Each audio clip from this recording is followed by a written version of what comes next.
Olá, garotada do quarto ano, tudo bem com vocês? Então, a nossa matéria assistida da hoje será História, hoje é quarta-feira, né? Vocês irão abrir lá na página 292 e o conteúdo a ser visto será a chegada dos portugueses ao Brasil.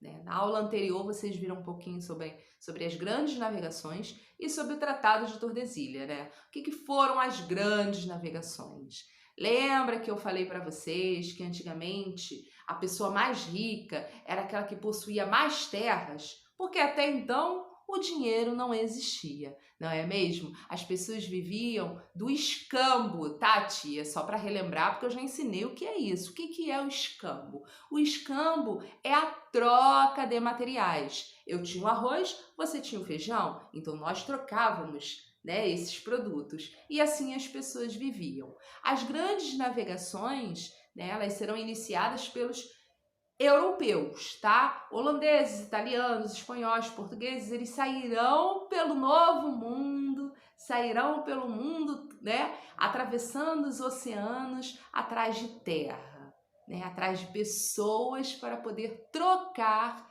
essas mercadorias, tá? Então isso, né? Resumindo, isso foi o quê? As grandes navegações. O Tratado de Tordesilha foi o quê, tia Aline? Relembrando, porque nós aprendemos na aula passada. O Tratado de Tordesilha foi a divisão, né, ali da parte da América do Sul, né, a famosa América Latina, entre os portugueses e os espanhóis, né? Eles dividiram aquelas terras. Mas é lógico que isso não dará certo, pois, né, os outros países europeus também, né, vão querer um pedacinho dessa terra, mas isso aí é assunto para as próximas aulas, tá? Vamos dar início ao nosso conteúdo de hoje. As viagens marítimas que os portugueses realizavam eram documentadas por um escrivão e pelo comandante, que escrevia seu diário de bordo. Graças a esses documentos, temos hoje descrições importantes sobre a viagem de Pedro Álvares Cabral e a sua chegada às novas terras, do outro lado do oceano. No ano de 1500, Dom Manuel, rei de Portugal, preparou uma esquadra com 13 navios para ser comandada por Pedro Álvares Cabral, com o objetivo de fazer uma viagem às Índias.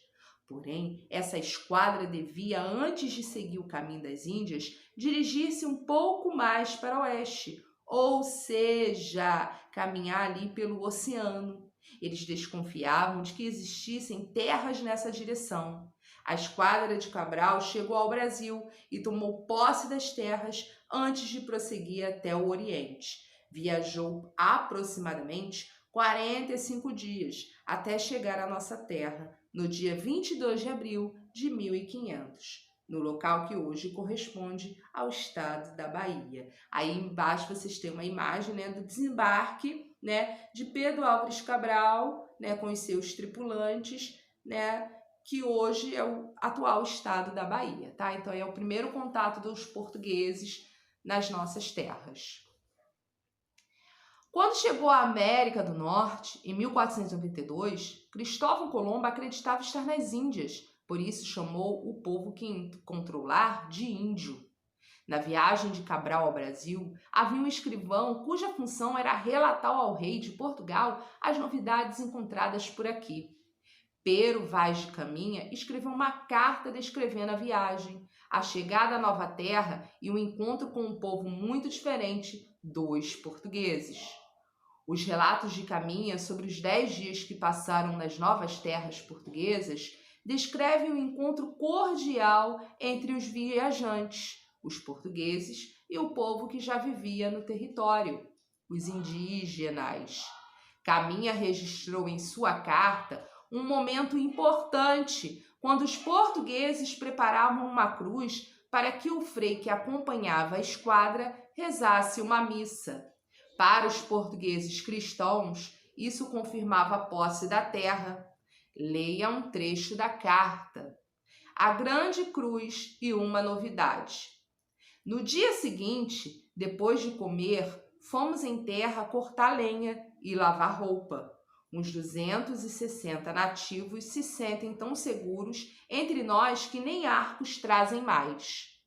Enquanto isso, 2 carpinteiros faziam uma grande cruz com bastões já cortados, onde, especialmente para isso, os mais curiosos que se aproximaram dos carpinteiros, mas não creio que fosse por causa da cruz, que para eles não tem significado algum, outra coisa os fascinava. Observavam eles uma ferramenta de ferro que facilitava muito o trabalho dos carpinteiros.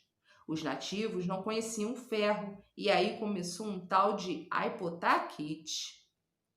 No dia 2 de maio, a esquadra saiu da terra para continuar sua viagem às Índias. Novos nomes para a nova terra. O primeiro nome dado pelos portugueses à nova terra foi Ilha de Veracruz, pois ao chegarem julgaram que o Brasil fosse uma ilha. Depois deram o nome de Terra de Santa Cruz e finalmente Brasil, devido a uma madeira cor de brasa, o pau-brasil, que existia em grande quantidade no litoral. Dessa maneira, extraía-se uma tinta de cor vermelha, muito valorizada comercialmente. Durante alguns anos, o pau-brasil foi a principal fonte de riqueza dos portugueses no Brasil.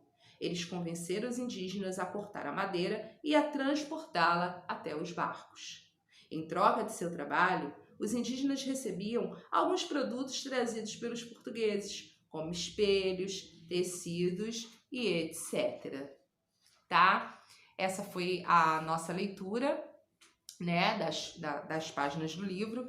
Vocês irão fazer o exercício, né, os exercícios da página 294 e resumindo, né, o que, né, para fixar o que nós lemos aqui. Ou seja, né, o objetivo principal dos portugueses, não só dos portugueses, mas de outros países europeus, como a Espanha também, né, não era chegar à América, né? Eles nem sabiam que esse nome seria América.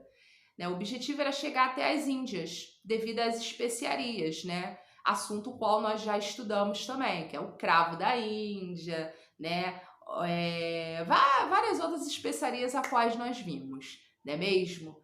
Então, o que vai acontecer? Chegando aqui no Brasil, eles vão ver que essa terra é fértil, né? Ela é fértil, né? Ela tem ouro, futuramente será o quê? A cana-de-açúcar, né? O cultivo da cana-de-açúcar, né? E a questão do pau-brasil também.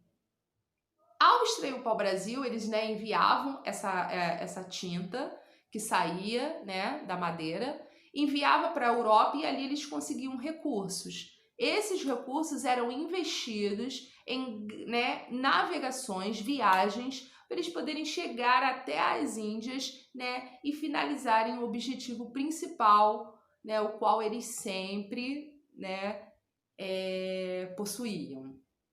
Ou seja, Portugal vai colonizar só o Brasil? Não, tá? Portugal e Espanha, eles terão várias outras colônias, né? Se vocês estudarem, né, ali na África, África não é país, África é continente, tá? Ali, né, o Império de Gana, vários outros, o que vai acontecer? Ali, né, existiram várias colonizações portuguesas, por isso que até hoje, né, e na África, várias tribos falam o quê? O português. É igual ao nosso? Não.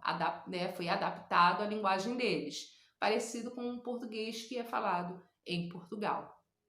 Tá? Então, Portugal não teve apenas o Brasil como colônia. Ali na África, né, ali na região do Cabo Verde, né, na ilha do Cabo Verde, né, tiveram várias colônias portuguesas. Só portuguesas? Não. Tá? Espanholas, holandesas, italianas, tá? E a Espanha, ela também vai, né, se centralizar ali na América, só que naquela parte de cima da América, na América do Norte, tá ok? Então essa foi a nossa aula de história, né? O vídeo ficou, né, longo, mas porque o assunto é bem interessante, tá? Espero que vocês possam estar estudando mais, se aprofundem, né? Estudem mais, busquem mais, tá ok? Beijos!